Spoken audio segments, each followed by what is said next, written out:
నమస్కారం గురుగారు. నమస్కారం అండి. గురుగారు, ఇంట్లో సుఖశాంతులతో చాలా సంతోషంగా ఉండాలంటే ఎలాంటి మంత్రాల్ని చదవాలి? రోజుకి అది ఎన్ని సార్లు చదివితే మంచిది? కొంచెం తప్పకుండా. ఓం శ్రీ గురుభ్యో నమః. చాలామందికి కూడా ఈ డౌట్ ఉంటుంది. మనం సైంటిఫిక్ పరంగా, సైన్స్ ప్రకారంగా ఆలోచన చేద్దాం. ఆధ్యాత్మిక పరంగా 2 పాయింట్స్ ఆలోచన చేద్దాం. కొంతమందికి దరిద్రం ఏంటంటే, మనకు ఫ్రీ వీల్ అని ఒకటి ఉంటుంది సైన్స్లో. ఫ్రీల్ అంటే మనం చేసుకునేది సెల్ఫ్గా మనం ఏదైతే మోటివేషన్ చేసుకోలేకపోవటం. మనం ఒక డబ్బు ఉంటుంది, డబ్బు దేనికి ఖర్చు పెట్టాలో తెలియకుండా పనికిమాలినగా ఖర్చు పెడుతుంటారు. ఇప్పుడు యాక్చువల్గా ఏంటంటే, కొంతమందికి దరిద్రం రావడానికి కారణం ఏంటంటే, వాళ్ళు చేసే చాలా తప్పులు ఉంటాయి, మిస్టేక్స్ ఉంటాయి, అక్కర్లేని ఖర్చులు. ఒక డాక్టర్ గారి దగ్గరికి వెళ్ళాలి, మన హెల్త్ బాగాలేదు. డాక్టర్ గారు కన్సల్టింగ్ ఫీజు 700, 800, 1000 రూపాయలు సంథింగ్ ఉంటుంది హాస్పిటల్ని బట్టి.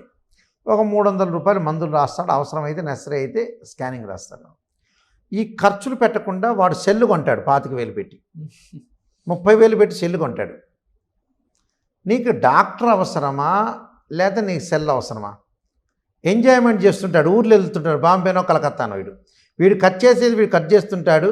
వాళ్ళ చుట్టాలు బంధువులు అడిగితే ఆరోగ్యం బాగాలేదు, డాక్టర్ గారు చూపించుకోవాలంటే వీడు చూపించుకోడు, లేవంటాడు డబ్బులు. ఇది ఫస్ట్ పాయింట్. రెండో వ్యక్తి ఉంటాడు.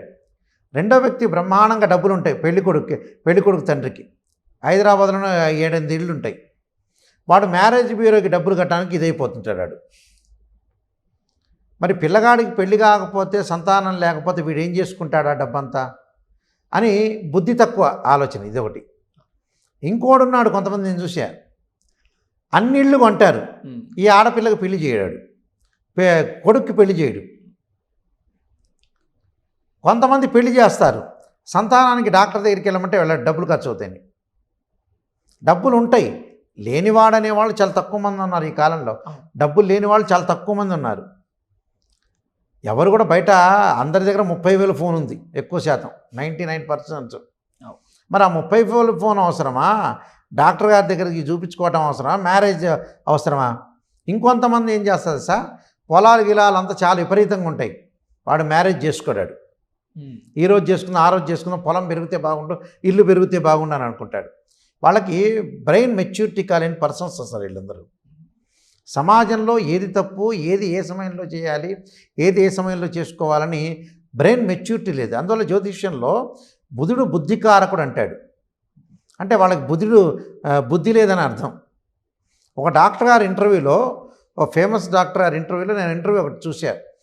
చూడంగానే ఆయన చెప్తున్నాడు, అనవసరమైన ఖర్చులు చేస్తున్నారు, కానీ డాక్టర్ గారు స్కానింగ్ 1,500 అంటే వీళ్ళు వెనక్కి వెళ్ళిపోతున్నారు. నిజమే అది, ఇది ట్రూ. ఆయన ఫేమస్ డాక్టర్, నాకు కూడా గుర్తు రావట్లా, క్యాన్సర్ సంబంధించిన డాక్టర్ గారు.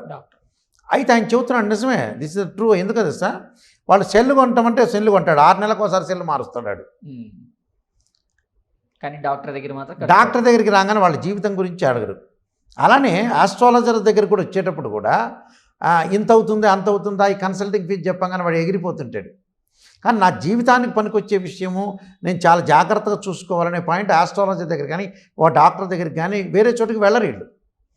వీళ్ళు ఒక తీర్థయాత్రకి వెళ్ళాలన్నా వెళ్ళరు. వాళ్ళు ఎలాగనంటే ఊరికే ఖర్చులు చేస్తుంటారు. ఇలాగా జీవితంలో మనిషి ఏంటంటే, ఏది ఖర్చు చేయాలో ఏది ఖర్చు చేయకూడదో తెలియదు వీళ్ళకి. అది బ్రెయిన్ మెచ్యూరిటీ లెవెల్ అనేది లేదు. అంటే వాళ్ళ యొక్క జాతకంలో యొక్క దోషం ఉంటుంది. ఆ దోషం వల్ల కూడా ఇలాంటి ప్రాబ్లమ్స్ ఏర్పడుతుంటాయి వాళ్ళకి. ఇప్పుడు డాక్టర్ గారు మస్ట్, మనం వెళ్ళాలంటే ఖచ్చితంగా ఓ పని ఆపుకొని వెళ్ళాలి. వాడెవడో డాక్టర్ దగ్గరికి వెళ్ళకుండా ఊరు వెళ్తున్నాను అంటాడు, అక్కడికి వెళ్తున్నా అంటాడు. నీకు డాక్టర్ అవసరమా, వాళ్ళు అవసరమా అనేది కొంతమందికి ఎన్ని ఇంపార్టెంట్ పాయింట్స్ తెలియవు. ఇప్పుడు మా దగ్గరికి వచ్చేవాళ్ళు కూడా, ఇప్పుడు వాళ్ళ పిల్లలు పెళ్ళిళ్ళు కాకపోయినా పోతే పోయింది, నేను ఊర్లు తిరుగుతుండాలంటుంటారు తల్లిదండ్రులు కూడా. అలాంటి పేరెంట్స్ కూడా ఉన్నారు. వాళ్ళ యొక్క భవిష్యత్తును చూడాలి, అప్పు చేసైనా సరే డాక్టర్ దగ్గరికి వెళ్ళాలి, కొన్ని పనులు చేయాల్సిందే.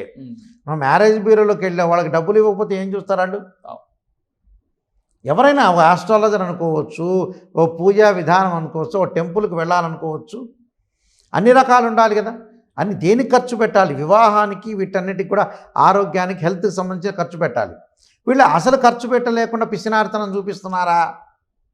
అహనా పెళ్ళంటిలో కోటా శ్రీనివాస్ నటించినట్టుగా అలాగే నటిస్తున్నారా అంటే అలా కూడా ఉండదు, వేరే దాన్ని ఖర్చు పెడతారు. పోతే పోయిన పిసినారితనం ఉన్నారు, అవసరమైందని ఖర్చు పెట్టారు.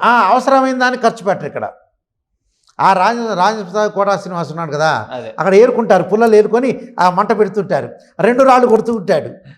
అంత పిసినారితనం ఉంటే ఓకే, ప్రాబ్లం లేదు, మహా పిసినారి వాడు అనుకోవచ్చు. అలా ఉండరు, వేరే వాటిలో ఖర్చు పెడతాం, మందు తాగడానికో పనికమాలిన వాటిలో ఖర్చు పెట్టడానికి మటుకు నెంబర్ 1 అండి. ప్రజలు అభివృద్ధికి లేకపోవడానికి కారణం జ్యోతిష్యమే కాదు, సైన్సే కాదు, అన్నిటికంటే మూలం వాళ్ళ యొక్క బ్రెయిన్ డెడ్ కావటం.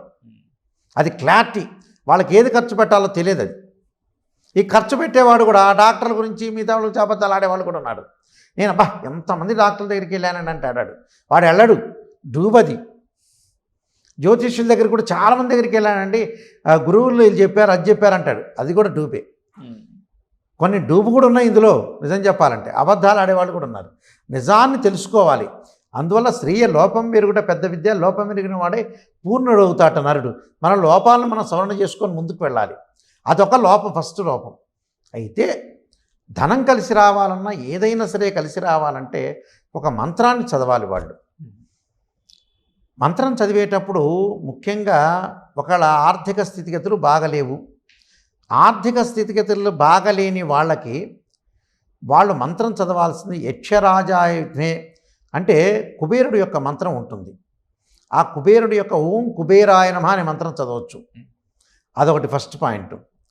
తర్వాత ఆరోగ్యం బాగలేదనుకోండి, శరీరే జర్జరీభూతే వ్యాధిగ్రస్తే కళేబరి ఔషధం జాహ్నవీతోయం వైద్యం నారాయణ హరి అనే మంత్రాన్ని చదువుకోవాలి.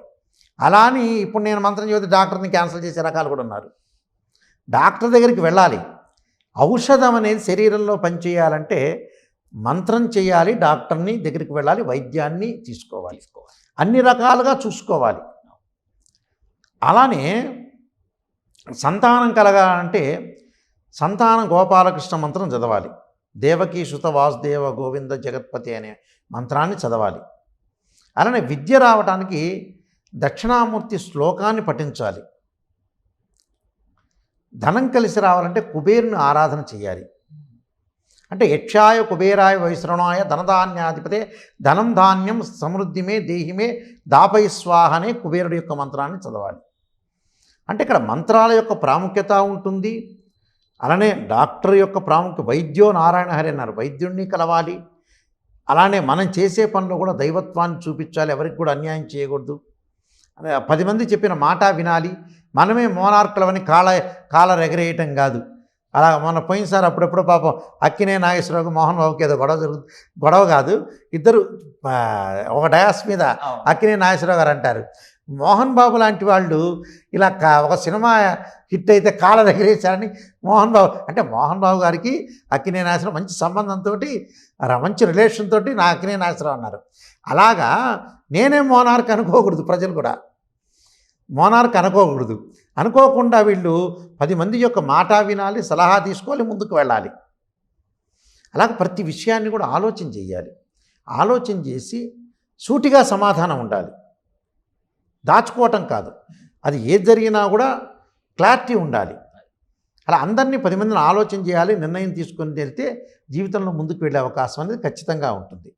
అలాంటి విషయాలను కూడా చాలా విషయాలను కూడా ఆకలింపు చేసుకుని ముందుకెళ్తే జీవితంలో మంచి బాగుపడే అవకాశం ఖచ్చితంగా ఉంటుంది. చాలా చక్కగా వివరించారు. ధన్యవాదాలు గురుగారు. నమస్కారం. అంతు చిక్కని రహస్యాలు, మరెన్నో మనకి తెలియని పురాతన కట్టడాలు, వాటి వెనక దాగిన నిజాలు, పూర్వీకుల ఆచారాలు, మరెన్నో మూఢ విశ్వాసాలు, ఇలా కాలగర్భంలో కలిసిపోతున్న రహస్యాల కొరకు సబ్స్క్రైబ్ చేయండి రహస్యవాణి ఛానల్.